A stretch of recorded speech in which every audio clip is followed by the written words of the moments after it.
Welcome to Lab Life with the Air Force Research Laboratory. Hi, I'm Michelle. And I'm Kenneth. Hello, folks. Today we are joined by Major General Kelly and Sabra Tomb to discuss his career protecting intellectual properties within AFRL and what it means to have a 100-pound brain. In 3, 2, 1. Major General Kelly, welcome to the podcast. Thank you. So we were chatting a little bit before this started, and you mentioned that you have 2 full-time jobs. Can you tell us about this? So my day job, I work for Office of Secretary of Defense for Policy. I'm the Director of Special Programs, so all the black hole stuff that we can't talk about on the podcast. Okay, noted. Just gotta scratch out this, Kenneth. My reserve job is I'm the mobilization assistant to the military deputy for the Secretary of the Air Force for acquisition. Okay, and we can talk about that Yes. stuff, and that's why we're here today. Yeah. And we also have Sabra Tomb here today. Good morning. Sabra was on a podcast earlier with us to talk about student opportunities and growing your career in AFRL. But she's here to talk today from a legal perspective. Yes. Thank you for joining us both. Thank you. Thank you. Thank you for having me. So, what does your day job look like as the mobilization assistant? That's my reserve job, and Okay. it is quite dynamic. So I've been a mobilization assistant since about 2011 when I went to UConn. So this is the first job I've had as a reservist in 10 years inside the Pentagon. That's one floor up from my day job. So my commute is much easier than going to Germany, Alabama, or Texas. So I'm essentially the pinch hitter, if you will, or the alter ego for Lieutenant General Richardson, who's the military deputy for Dr. Roper. So I sometimes consider myself a professional meeting attender, but so I have to try to keep up to speed with everything that's going on because I'm representing them at a number of meetings with OSD, Office of Secretary of Defense, or the Joint Staff, or the Interagency. So I often go out and do speaking engagements on their behalf as well. Could you explain what that office does, Dr. Roper's office? So they're the oversight mechanism for the Air Force on all acquisition programs. He's the senior acquisition executive for the Air Force. So all the oversight of the program executive offices for every acquisition program and the lab as well. I mean, he is the oversight for the Secretary of the Air Force. Oh, that's huge. Like Yeah. when we Oh, think yeah. about His like- responsibility is huge. Absolutely. Do you have any challenges in this job as we watch ideas and programs go through the full research and development process? So, Dr. Roper's trying to make everything go faster right now. So he's pushing a lot on innovation, and it seems to be working because it seems like the culture, and I'm not sure if you're seeing it at your level, but there's innovation coming up from all the squadrons. We just did a Spark Tank event at the AFA, Air Force Association's Warfare Symposium in Orlando. They had about 5 or 6 finalists out of like 300 projects that came up, and they won the trophy. Anywhere from a mechanical battery pull to all these new database and visualization tools that are just coming up from just the squadrons. It's not even coming from the lab or even from the program offices. They're actually coming out of the squadron. So the innovation is like spreading across the Air Force, and the whole culture is changing, which is great. Yeah, it's everyone's innovating. The Spark Tanks are kind of like, Shark Tank, if you've seen it, on where people give their pitch and then leadership or a select team kind of weighs on them. Yeah, and Elon Musk was at the event too. Oh, wow. He was at last week, yeah, so It's pretty cool. So in this current position then, what would you say some of the more spectacular, very cool programs or even technologies you've seen that we're able to talk about now? Most of it I've been dealing with is the AQ Ventures. That's the pitch days and all the things coming through small business. We're expanding the whole defense industrial base with these new companies. Thousands of awards have been done at different levels with the small business innovation research dollars. And we're getting new ideas. It's not the old think of just the folks that have been doing business with the Air Force for a long time. We're getting all these new ideas. And we're getting venture capital companies to invest their money into this too. So it's like a twofold win.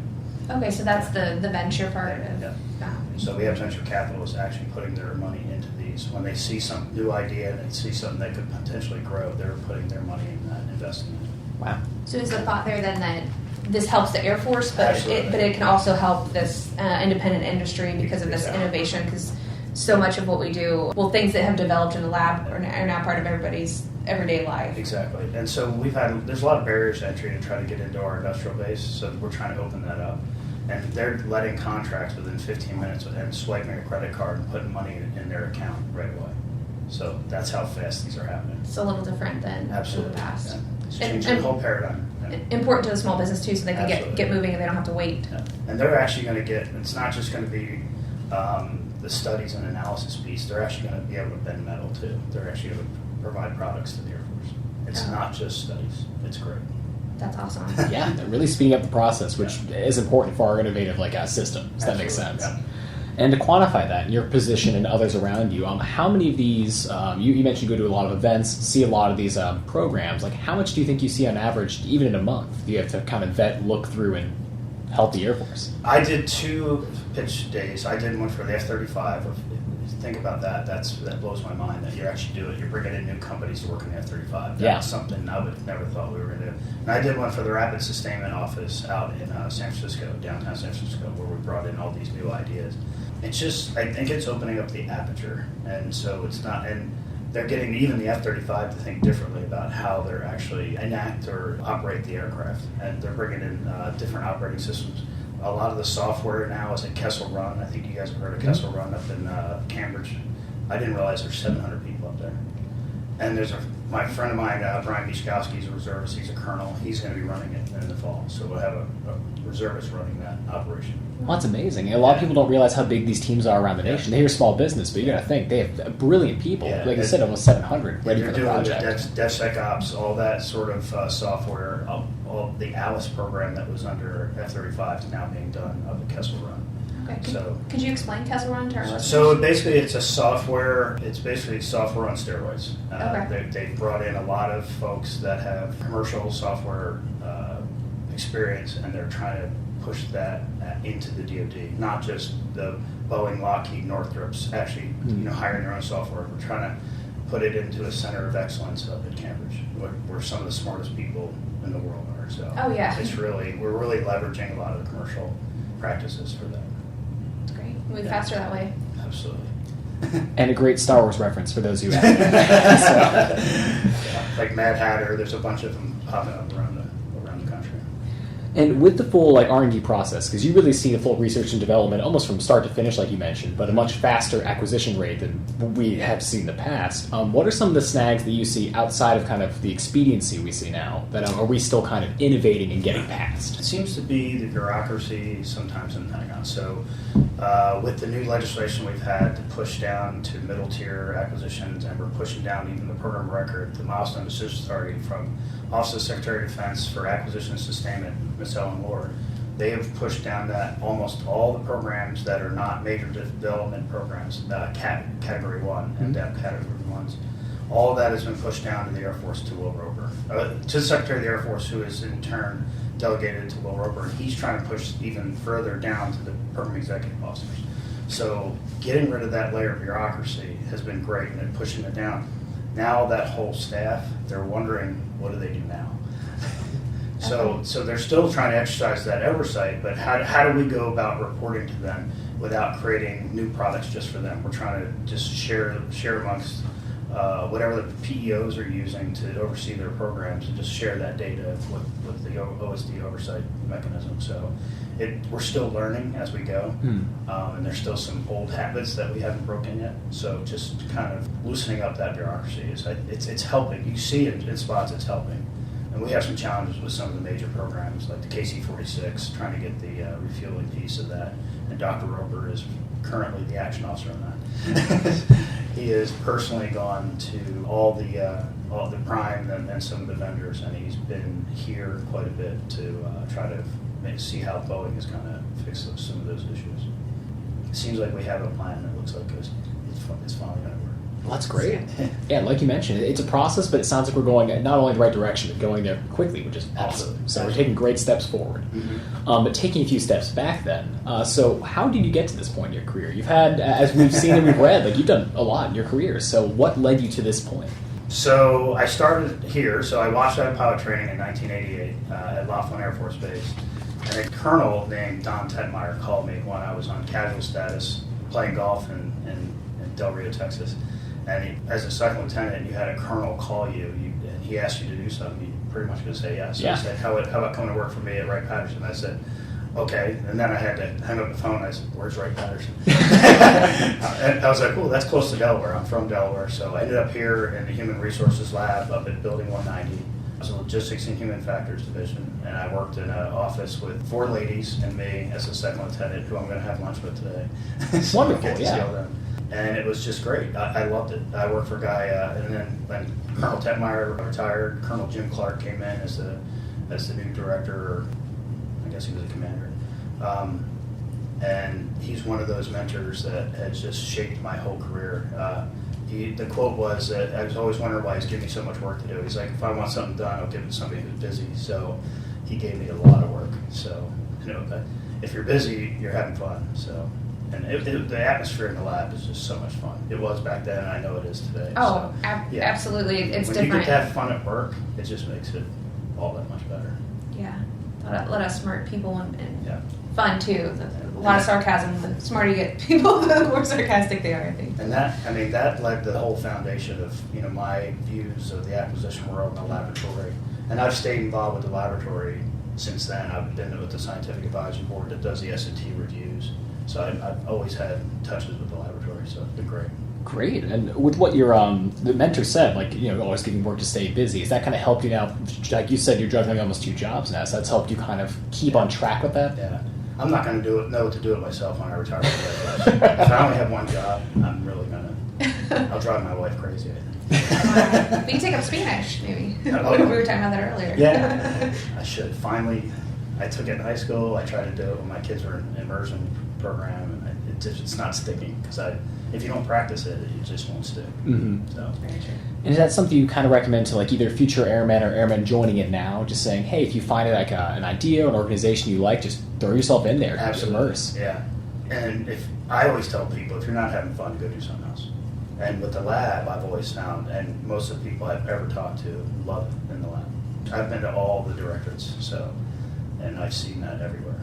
That's great. Did you enjoy the human factors work? I loved it. Absolutely loved it. Because we did an integrated management information thing, which was basically before we had tablets or iPads and stuff. It was basically a plug-in maintenance aid that you plug into the airplane. It had all the tech orders on it, so it would be able to do diagnostics, and you didn't have to sit there and look at a tech order book.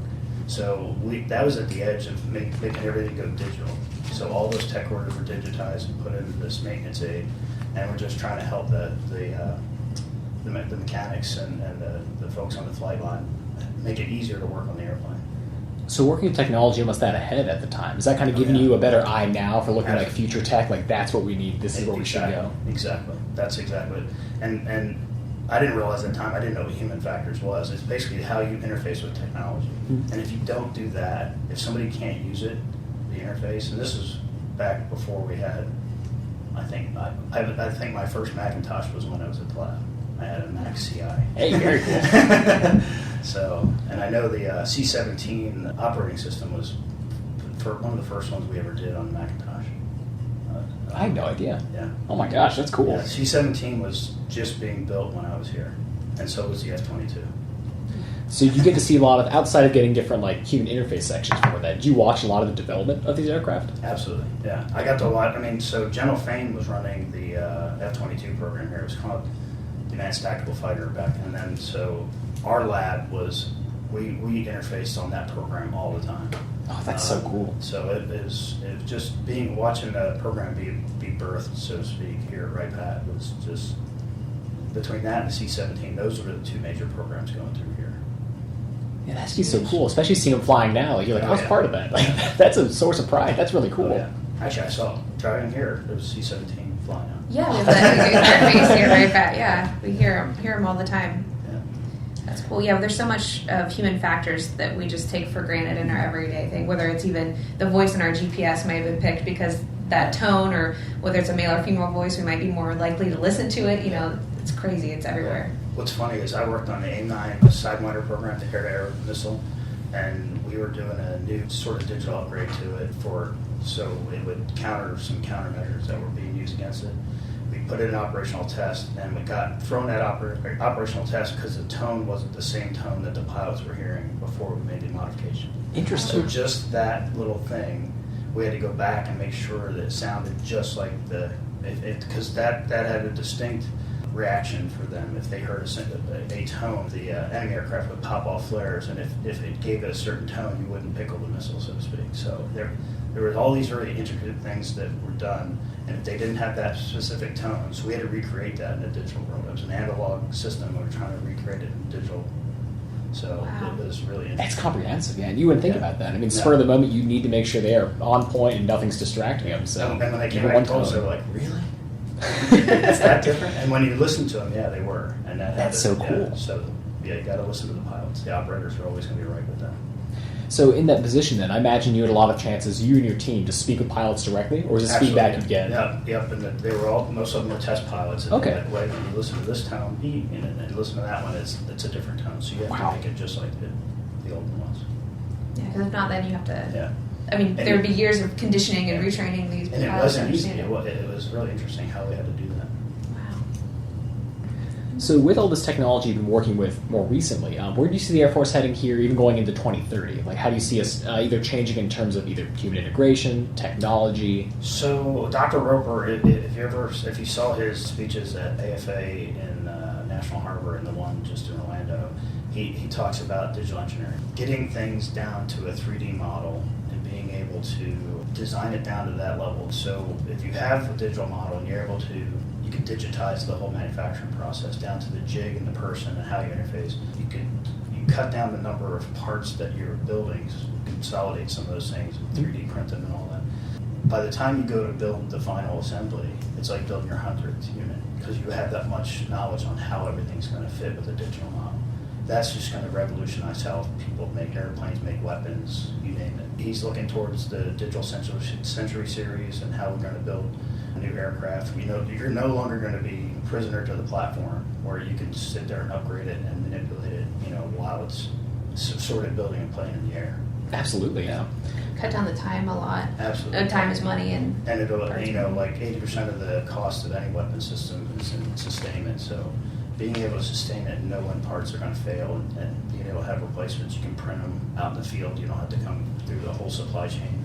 That's just going to revolutionize how we maintain aircraft as well.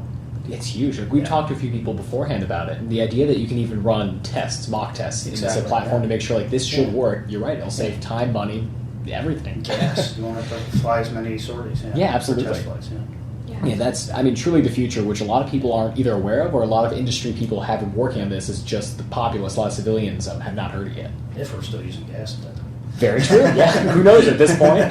Could be transitioning. Yeah, hypersonics is one of those things I think it'll lend itself to. I think that's going to be sort of the new thing is we can get things, effects, people to places around the world in seconds. That's just going to revolutionize how we even, not just fight wars, but how we transport things.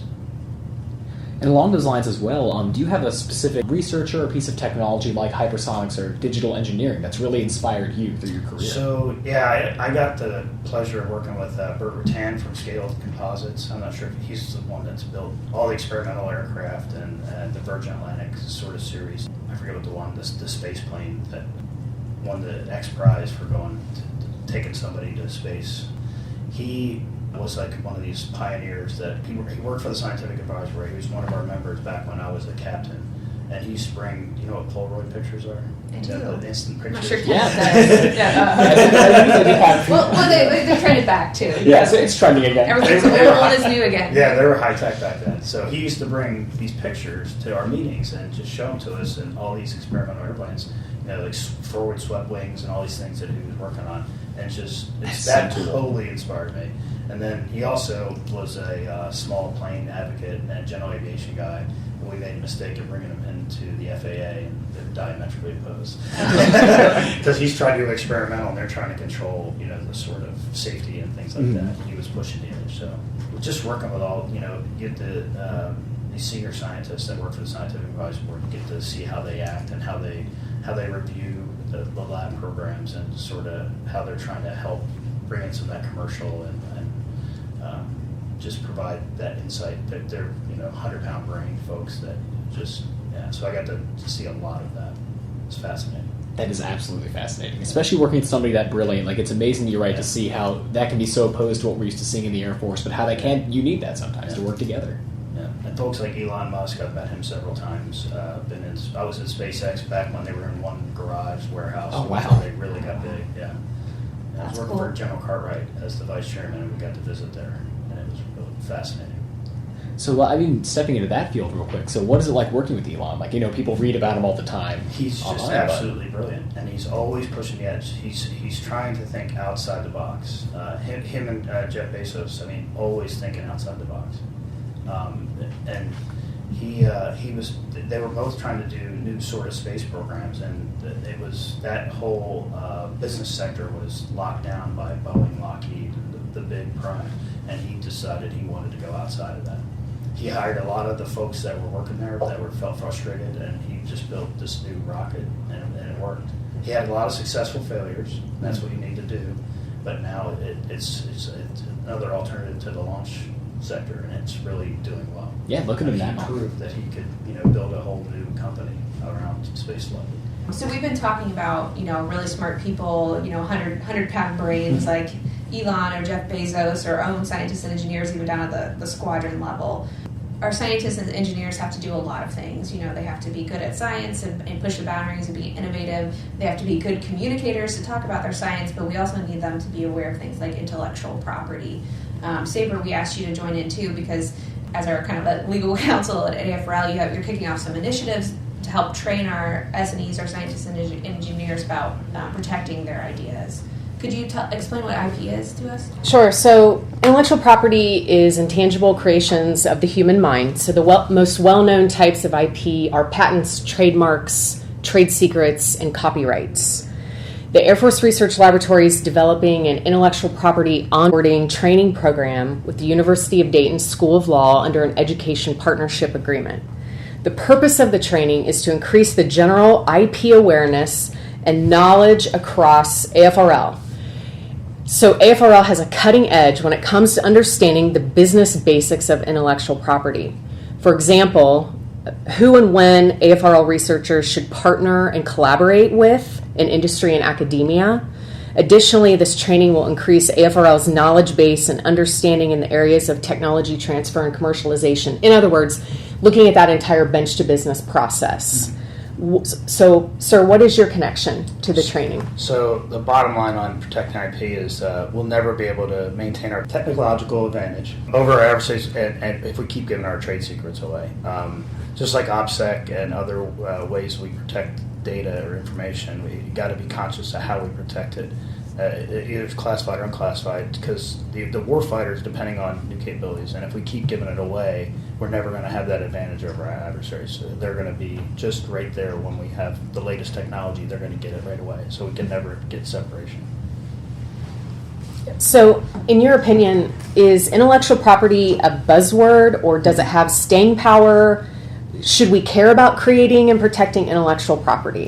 Well, you have to, because the Chief Staff of the Air Force, I was with him last week at AFA, Air Force Association Warfare Symposium, where he was interacting with some of the big industrial partners, and he was basically saying to them, we need to have an adult conversation about data. You keep hoarding all the data. We need to be able to harness that, be able to share that with our industrial partners, yet protect it from our adversaries. So he is really keen on intellectual property and data rights. And the whole thing, what we're doing with the Joint Air Dominance, the ABMS, and how we share data and be able to have every aircraft, sensor, weapon be able to talk to each other so you can command and control it. That's all about data. It's all about sharing data. But you also, in that environment, you're still protecting the intellectual property. So that's the secret to this. The new warfare is going to be, it's all going to be about data and how do you protect it. And, well, not just to clarify that. So that's a challenge because you have all these different platforms with different proprietary systems Yes. that you're trying to get to talk to each other and share. And the companies don't want to share that data because they think they're going to lose money by doing that. We're telling them you have to share that data so they'll be able to talk to each other. And we're also saying we're going to be able to protect that within the family, so to speak, without giving it away to our adversaries. That's really hard to do. And it's a paradigm shift for these companies, so that's why they're a little bit reluctant to do it. Well, it's good that we're having the conversation and bringing them to the table to renegotiate the data rights. Absolutely, yeah. And so, as far as intellectual property is concerned, there's the data rights piece of it, which is more on the acquisition side of the house. And then from an AFRL perspective, there is the patent protection. Because our researchers in AFRL are creating, inventing new technologies. So for AFRL researchers, it's what do we need to know from a business standpoint about when is a creation or invention patentable? Who do I talk to when I think that I have an invention that needs to be protected? And so those are the conversations we're trying to have here in AFRL about protecting patentable technologies, or if your technology is not patentable, what are the licensing rights with partners? But understanding that the data rights issue of intellectual property is a huge issue across the Air Force. Yeah, So I think we're looking at two different types of, they're both important on different scales, but it's just the education piece is where we're at, I think. I look at this like if you watch Shark Tank a lot, almost the first thing the investors look at, do you have a patent on that? Do you own? How are you going to license it? And those are the two biggest things they try to do. Is they want to be able to patent whatever technology you have, and then be able to license it so you can actually sell it. So yes. their What's the value? Yeah, what their motivation is dollars and absolutely create a market and speed to market. I think that we need to look through it that through that same sort of lens. How do we get lethal technology to help with our national defense strategy? How do we get that to the warfighters and protect that data in order to have a technological advantage? That's the biggest thing that I think our researchers need to be conscious of. And then your new program, the way that this is going to educate them, you'll have resources at your fingertips to be able to do that. If I have a question, I know who to go to. Yes. Ask that.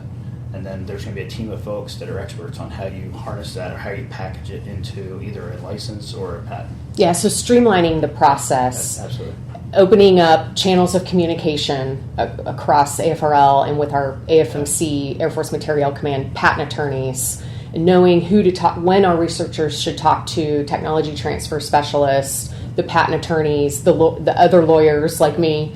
And so that's why AFRL should care about intellectual property. And a lot of these small businesses have experts as well. I think some of the small companies that they're working with will look at who actually owns that data, the company via the contract, and that's where negotiating the right contract and the way you do data rights within the contract is really key, is like make sure you know who's going to own the data at the end of that contract. What are the deliverables, what do the government own versus the contractor? Well, and having the people who are negotiating the contracts and writing the contracts smart on what's happening now, but also thinking strategically 10 years from now, how is this contract going to affect the Air Force? Absolutely. And so it's getting our folks smarter on these issues and to think more long term. And the same here in AFRL. That's the purpose of the intellectual property training for us here in AFRL, is just thinking about business basics. We're not expecting scientists and engineers to be business professionals if they don't want to be, but just to have the basic knowledge, working understanding knowledge of how to identify intellectual property, and then what do I do with it once I've identified it, and what's the appropriate process, and certain rules like don't disclose your intellectual property at a conference or with your colleagues, because then you've now lost all foreign rights to that intellectual property, and now the patent attorneys have to work even harder and faster because now you have a 1-year deadline, and that window the time is shortened to protect that intellectual property. So just getting folks smarter on those issues. So it's like once they publicly disclose it, then that's when the clock starts. Okay. Yeah, so the United States is a first inventor to file versus a first inventor to create. So rule system, it's more efficient for the United States Patent and Trademark Office to award patents. Sure. When you have someone who's first inventor to file the research or invention, they may not be the first to have invented it, but the first to have filed it, and so thus they win the patent. and it's just educating our folks on, we know you're excited to go talk about what you've created in your collaborations at workshops and conferences, but as soon as it's disclosed via some sort of electronic transmission, whether that's internet or written, so if it's on a poster, you're at a conference, or you're talking to colleagues about it who did not help you create your technology, you've disclosed. And that you absolutely have to start talking to patent attorneys immediately once you do that, because you may have already lost your right to a patent. So these are just some of the areas we're trying to make our researchers more aware of. And I think just having a consistent dialogue across the lab, across the enterprise of do's and don'ts, best practices. Is this a challenge, outside the fence too, like academic labs, and maybe not as much in the, I don't know if it's an issue in the GE, Lockheed, Boeing, so maybe they just have it ingrained in the culture there, that they have their patent wall and this is what you should be doing, you should be aspiring to, because there's money, like inherent money, rather than the mission behind it. That's part of the competition within the industry, is being able to protect the data rights so that you actually are the one selling to the government. It's a challenge. Well, and then do we have like a challenge too that people don't know when they want to disclose things like that too? Like, yes. I mean, because we're in a national security business. Do we want to tell people What's what a we're balance? developing? You're trying to collaborate and move that technology ahead, but you still have to be mindful of when it's time to protect it as well. And that's a really hard thing. That's the challenge. It's really hard for folks to know how and when to do it. So could there actually, or have been instances where we develop something but someone else could file it before us and then we have to buy it back from them, Yes. essentially? Yes. Wow. Yes, so Ouch. yes, that's a serious Okay. ouch. So Yeah. just Wow. some of the issues that we're trying to make researchers aware of. Sure. Potential pitfalls in intellectual property, developing intellectual property, and having just a general awareness, understanding of intellectual property best business practices could save the Air Force a lot of money going forward and save us technology. Yeah, So. sounds like you just have to be very cognizant of communication. So it's like very much, what can I say? What level should I speak? Yes, and then who should I go talk to? Yeah, for sure. Who are the experts that I need to talk to? And I'm always of the mindset that talk to your technology transfer specialist and your Office of Research and Technology Applications. They have a direct line to the patent attorneys and the other legal counsel that may be looped in for general awareness. So just go straight to your technology transfer specialist and your technical directorates, and they will get you to the people that you need to talk to, because that's their job. They're the liaison. So Interesting. And you deal with it. You deal with So this we a do lot. it at the top level. I mean, with the senior leadership is very keen on making sure we protect data rights, from the chief and the secretary of the Air Force down to Dr. Roper and throughout all the program executive officers. They're very concerned about this because the theft is in the $300 billion sort of realm, and if you're giving up that many secrets Per year, Well, and it's interesting, because here, I don't want to hey Napster, or LimeWire or something. But Yeah. we think about like stealing, everyday person stealing like music and the rights there, or we think about other countries, stealing our data because they don't have the same respect for intellectual property or something. That's what you think of, but I never really thought about it in the frame of our own country, our own industry base, and the competition there. Yeah. I didn't frame it like that before. China has campaigns to steal this, not just, they have actual strategies on how they go about trying to steal our intellectual property, not just ours, all around the world. So they're really, really good at it. Yeah, and that's definitely pushed the data security like that field as well, to make sure we don't lose said information. so sir, in your mind, is that the tangible incentive for Air Force and AFRL employees, researchers, to care about protecting intellectual property? Is that what's going to our adversaries? Absolutely. They're actually trying to steal as much as they possibly can in order to get an advantage. And for us, the bottom line is, how do we get the capabilities, the lethality to the warfighters without giving it away to China or Russia or whoever else is trying to steal it? So it's being thoughtful in who we're collaborating with, why we're collaborating with them, Always be suspect. and have the right safeguards in place. Exactly. Yeah. So what do you think we can do in our day-to-day to reduce the risk of IP theft and loss? I mean, there's just the general awareness of who and why you're collaborating. I think it's just having the actual discipline and the rigor in who you're collaborating with, who you're hiring, what students or universities you're working with. Make sure you're vetting them properly. There's all kinds of resources here at Wright Pat for you to do that. AFOSI has folks that are professional about doing background investigations and checks on who you're working with, so they will know if they're known intel officers and things like that. So just make sure you're very diligent about how and who you're collaborating with, and make sure you vet them. That's what really it comes down to. Know who you're working with, and know who they are working with. Yeah, and that can be hard too, especially if you find someone with a piece of technology or something you may really need. You may just be like, yeah, I need to make this connection now, but got to take that step back. Yeah, and our AFOSI is Air Force Office of Special Investigations. So Yeah. that's Yes, or your local security office also. So they're very helpful in knowing and understanding some of these basics, and then looping in Office of Special Investigation if need be.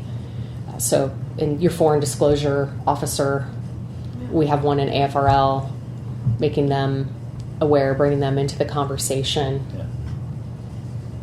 is useful. Yeah, definitely good to know in case you do have any questions who to reach out to. Excuse me. There are plenty of resources here at Wright Pat. It's important, people, so make sure you pay attention. So this has been great conversation and given us a lot to think about, and we appreciate your time today. Thanks for joining us. Thank you so much. Make sure to follow us on social media at Facebook, Twitter, LinkedIn, Instagram, and YouTube at AF Research Lab. And remember, stay curious. Logging off.